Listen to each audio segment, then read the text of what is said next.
I don't think people should hang out in places where you feel tolerated and not celebrated. If the relationship does not celebrate you, that's it. We're done. Go ahead and put that on permanent suspension. Welcome to Come Back with Erica Cobb, a community of folks like yourselves who are getting ready and staying ready for their next chapter. Her motto is relationships should create solutions, not problems, and I agree. Kim Wilson, welcome to Come Back with Erica Cobb. So, Kim, what do you feel is the number one catalyst for problems in relationships? Communication. Whenever there's a challenge, you take a look at the communication, you'll see the breakdown. Either people are using it as a tool or a weapon. And when we start misusing communication, we are interrupting, we are being dismissive, over talking, not listening with empathy. Because when we interrupt somebody, wait a minute, you're not listening, you just interrupted me, or not being curious enough to say, I want to understand what you're saying. What I heard was, and if we simply do that right there, sometimes we can get some kinks figured out, because you'll be surprised what people hear. And it's like, no, that's not what I said. Allow me to explain that a little bit more. So it's name calling, yelling. By the time a person starts yelling, they don't feel heard. When we start, it's like, well, wait a minute, hold on. We 42 and we name calling? Wait, hold on. Wait a minute. We're supposed to use our words to heal and not hurt. Right. So usually communication is, even when we shut down, we're not sharing our feelings, or we go out and share with everybody else. You on the phone sharing with family members, or you're not going to sit down and do it with your spouse. And sometimes just to even sit in it, sometimes we're so activated and triggered that, we're talking at one another and we're climbing. It's like, well, wait a minute. We always can come back and do this later, just knowing how to say that. Right. So, but communication is the biggest thing. There are a lot of folks in this position right now where they ended up quarantining with a significant other, a partner, and now that relationship is on the brink of divorce, or that relationship is on the brink of, extinction in however capacity.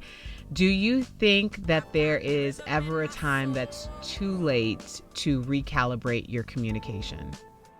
No, I think the moment two people decide that they want to work it out, boom, it happens.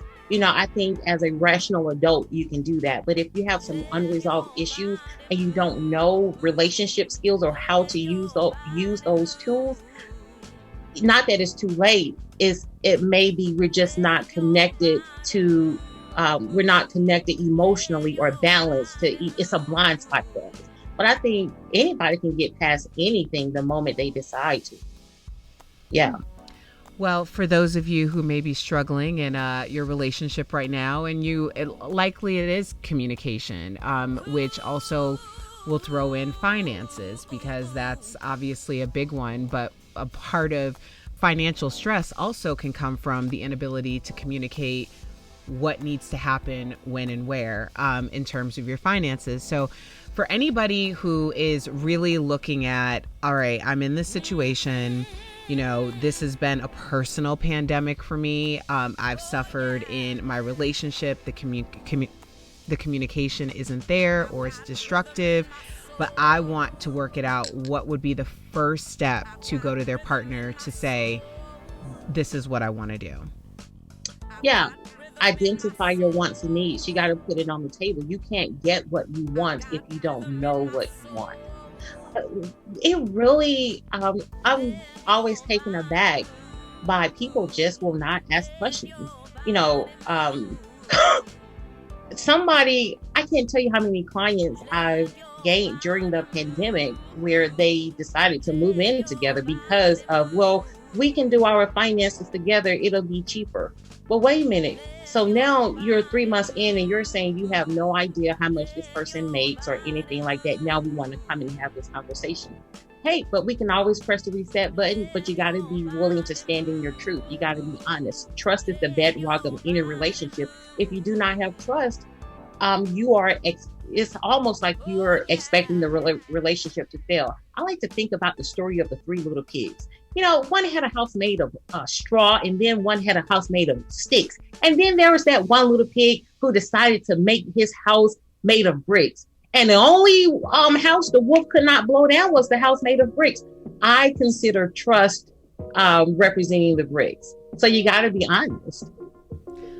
I love that aesthetic visual. I was going through the whole 3 little pictures. I was like, yeah, that's right. And they blew that one down. And then that one, oh yeah, that. But it makes a lot of sense. It also speaks to, something that's a reoccurring theme on this show. And it's the idea that a lot of us living in a social media world are used to constructing our entire lives, or the representation of our entire lives, in smoke and mirrors, because it's very easy to make something look a certain way. But when you're talking about actually building a foundation, you need solid bricks, you need solid structure.